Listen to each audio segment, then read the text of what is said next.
Okay, let's take a look at states of matter. You're familiar with them: solids, liquids, and gases. And these are reversible processes. We can change from a solid to a liquid to a gas, and then we can go from a gas to a liquid to a solid. We can also convert matter directly from solids to gas and gas to solids. These are reversible processes. Let's take a look at the particulate view. If we start with gases, gas particles have lots of kinetic energy. They're very far apart. They're moving very fast. So there are no significant interactions between those particles if we're talking about in an ideal manner. So the attractive and repulsive forces, according to the kinetic molecular theory of gases, is negligible. All right, total disorder, much empty space between the particles. They have complete freedom of motion. The particles are far apart. Now, we can cool or compress, that we can put them under pressure, cool them down, and condense them into liquids. And in the liquid state, they're still free to move around each other, make and break their connections with each other, but it is a condensed state of matter. It has a fixed volume but no fixed shape. We can continue to cool them down to solids. At that point in time, the particles slow down, they vibrate in place, and now we have a fixed volume, a fixed shape, and a very ordered state for solids. So here's a crystalline solid, ordered arrangement. Particles are essentially in fixed positions. Don't forget that they continue to vibrate because there's always residual kinetic energy in particles, even in solid states at very, very cold temperatures, unless you could theoretically get that substance down to absolute zero or 0 Kelvin. And then we can go the other way. We can heat a solid up, we can melt it. It's also called fusion into the liquid state, continue to heat it up.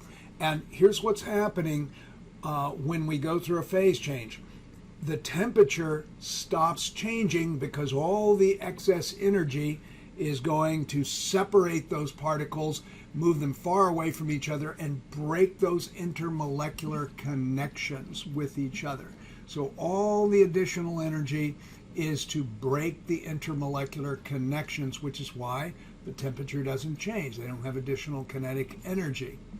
And we can vaporize them into the gas phase in the same way. All right, so these are reversible processes. Conversion of states of matter. Solid to liquid, we call melting or fusion. Liquid to gas, we call vaporization. We can also go directly from solid to gas, and we call that sublimation. So all of these processes require energy, and if they require energy, you have to add energy. Typically heat is what we're putting in. We call that an endothermic process. The energy associated with the process is given a positive sign, has a positive delta H.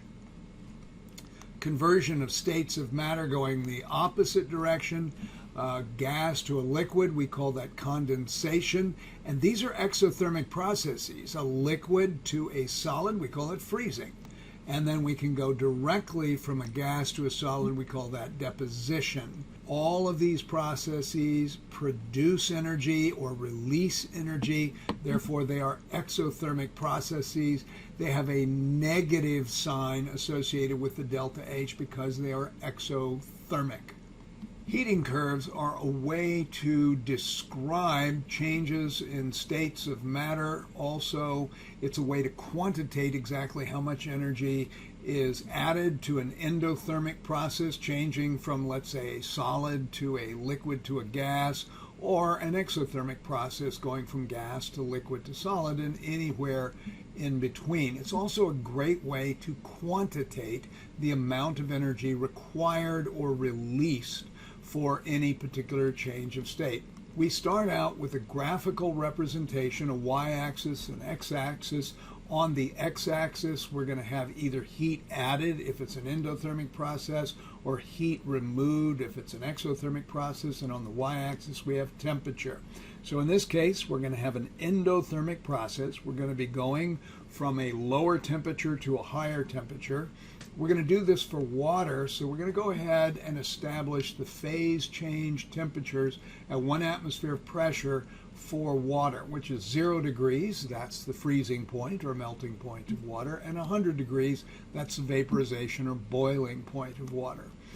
So we'll start down here below 0 degrees Celsius with a solid, and then up here you have the dotted line indicating the vaporization.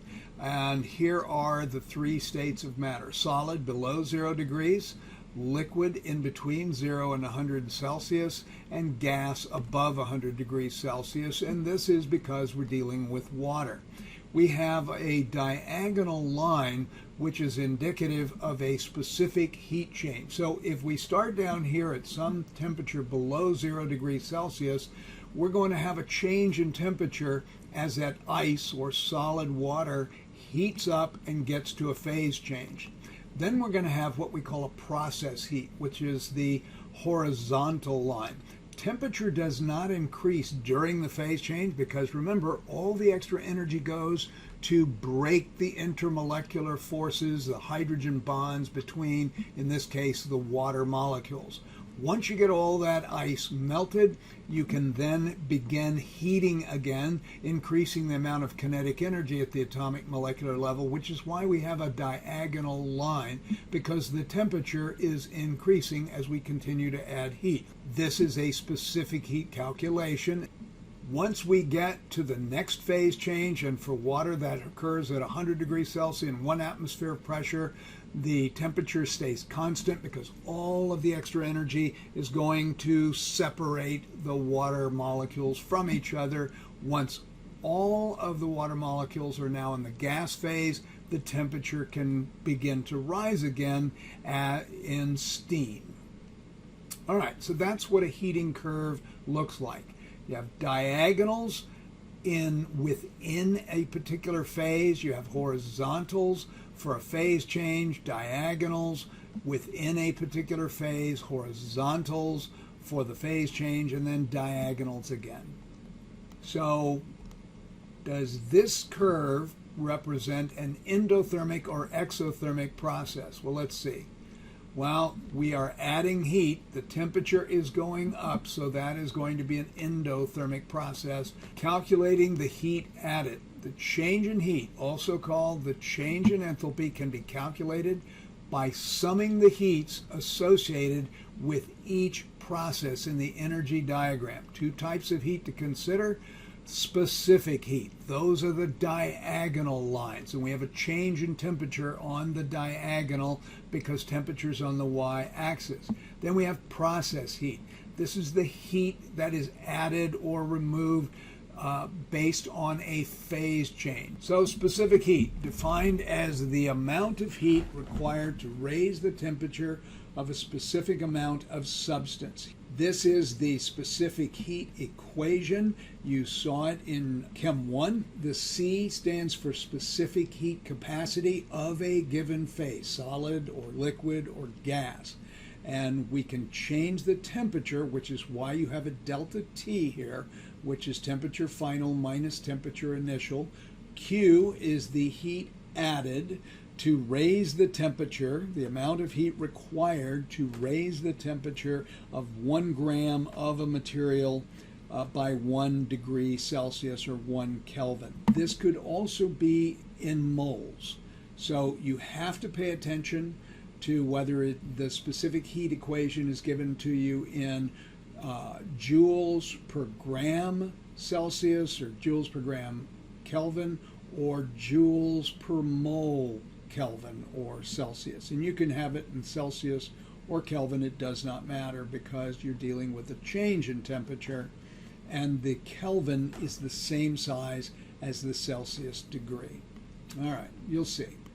Process heat is the heat associated with a specific change in a state of matter. For instance, the delta H of fusion. This is the amount of heat required to melt a substance. Fusion is melting. You also have the delta H of vaporization. This is the amount of heat required to vaporize a substance. Now, since we're talking about melting or vaporizing, these values are always going to be given as positive values. You have to decide whether it's an endothermic process in which this stays positive, or an exothermic process when we're going from, let's say, a liquid to a solid, freezing, which is exothermic, in which case delta H would be negative. Same number, but different sign. Same thing for vaporization and so on. Heating curve summary. So in this particular case, we are going to, this is an endothermic process. We're going to heat solid ice. We're going to melt it. Then we're going to heat up the liquid. Then we're going to vaporize it and raise it to some temperature as a gas. So note, all angled lines are associated with a specific heat change. All horizontal lines associated with a phase change, what we call a process change. Melting, fusion is a process. Vaporization is a process. You're changing states. Okay, here is an example question that we're going to work. So how much energy does it take to convert 0.5 kilograms of ice at minus 20 to steam at 250? The first thing that you want to realize is that this is an endothermic process. We are adding heat. And so since it is endothermic, all these values here will remain positive. And your heating curve will look like this. Okay, that's the way the heating curve is going to look like. This is temperature on the y-axis. This will be heat added on the x-axis. First part of the solution, draw a figure. Okay, we have 0, that's going to be the fusion temperature or melting, and the vaporization temperature. We start at minus 20 degrees. So go ahead and add the dotted lines so you know where to stop your diagonals. The first thing we're going to do is we're going to have a specific heat calculation. And so right here we have the diagonal line, and that will be associated with calculating the amount of heat required to take 0.5 kilograms of ice and raise that temperature to 0 degrees Celsius. So you can go ahead and you can do that calculation. The specific heat of solid water, which is ice, is 2.1 joules per gram Celsius. 0.5 kilograms is 500 grams. We're raising it from minus 20 to 0 degrees Celsius. So this is always this is the delta T, and this is always done as temperature final minus temperature initial. And since we're starting at minus 20 degrees, this is going to be 0 minus a minus 20. Notice that that gives us a positive value. And so we have 2.1 times 500 grams times your delta T. That's what this is. It's your delta T. And that's just going to be 20 degrees. And that gives you 2.1 times 10 to the fourth joules of heat required to heat the water, the ice, from minus 20 to 0. Okay, so the next part is melting the 500 grams of ice to liquid water at 0 degrees C. This is a state change, and state changes occur at constant temperature, so you don't have to worry about that. So this is a process heat. So we use the delta H of fusion, and it's 6.02 kilojoules per mole. So you're going to have to convert the 500 grams to moles by dividing by the molar mass, which is 18.02 grams per 1 mole. And then we simply multiply by the 6.02 kilojoules per mole. And that gives us a delta H for fusion. That is getting 500 grams of ice at 0 degrees as a solid to 500 grams of ice at 0 degrees as a liquid. And that's the amount of energy required, 1.67 times 10 to the second kilojoules. It's an endothermic process, so this stays positive. All of these are endothermic changes. Next, we're going to heat the 500 grams of water from 0 degrees Celsius to 100 degrees Celsius. That involves a 100-degree change in temperature. So we use a specific heat equation. The heat capacity of the liquid is equal to Q divided by mass times delta T. And by the way, all we're doing here is we are solving for Q. So we're just rearranging the equation, and when we do that, we get Q is equal to the specific heat times the mass times the delta T, which is this equation right here. We've just solved for Q. Keep in mind, this is going to be in joule, and the specific heat of liquid water is 4.2 joules per gram Celsius. Here's our 500 grams, our mass, times the temperature final, which is 100 degrees Celsius. This is temperature final minus temperature initial, which was 0 degrees Celsius, and that gives us 2.1 times 10 to the 5th joules. All right, keep going. Guess what our next calculation is? It's going to be the delta H of vaporization right up here. So here we go. We are changing 500 grams of water at 100 degrees Celsius to steam at 100 degrees Celsius. That's a process. That is a state change, a phase change. The temperature does not change because, remember, all we're doing is we're moving those molecules further apart and breaking the intermolecular forces that held them together as a liquid. So that's the fourth calculation. The liquid is being converted to a gas, and that delta H of vaporization is 40.7 kilojoules per mole. It stays positive because we are adding heat.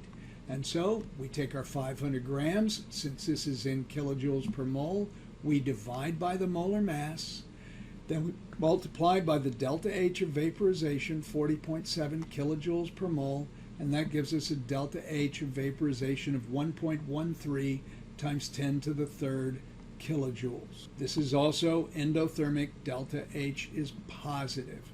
Finally, one more calculation, and that is the specific heat calculation, the diagonal line going from 100 degrees Celsius to 250 degrees Celsius. So we have a delta T of 150 degrees here. All right, it's a specific heat calculation from 100 to 250.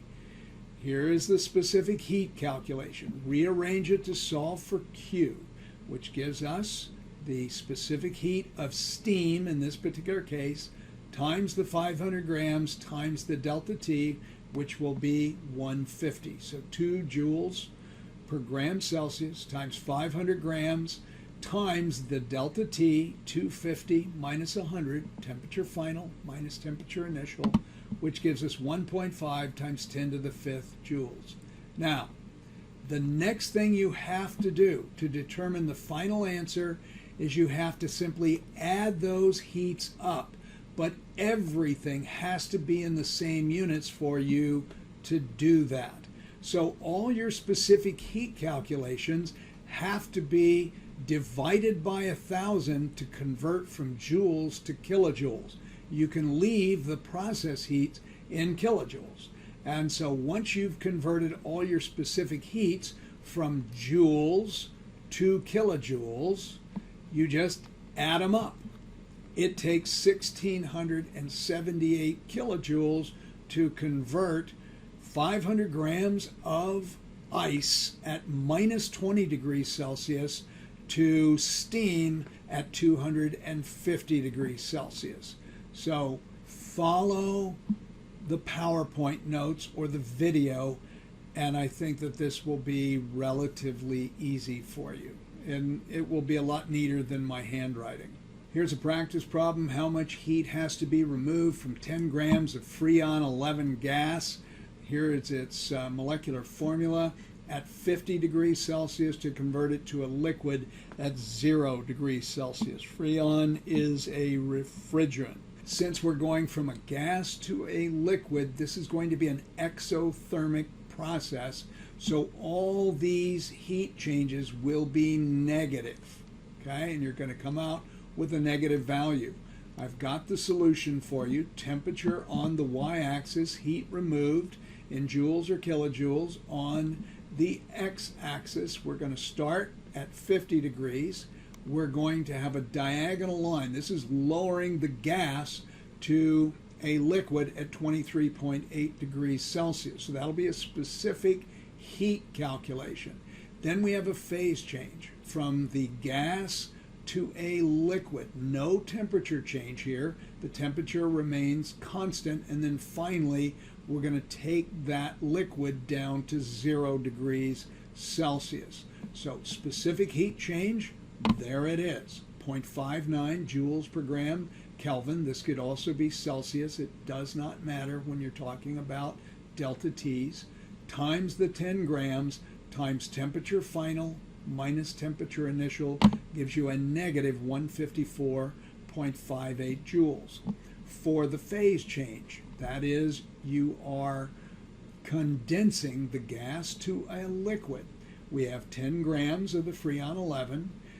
We're going to go ahead and convert it to moles because the delta H's are typically given in moles, so we need to divide by the molar mass times the delta H of condensation minus 24.75 kilojoules per mole, and then we're going to go ahead and convert it to joules in this particular case to match up with the specific heat calculation. And then finally, one more specific heat. We're going to take our liquid Freon 11 down to 0 degrees Celsius. And so that's a specific heat calculation. It's a diagonal line.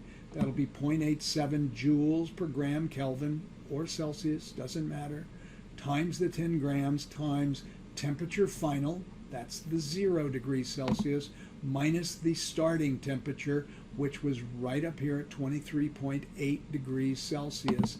And that gives us a minus 207.06 joules. So we can just add them up, and if we want to, we can then divide this by 1,000 to get it into kilojoules. So as long as we add everything up in the same units, we can then either leave it in joules or convert it to kilojoules, or we can leave it in kilojoules if we do it in kilojoules. Okay? Those are heating curves.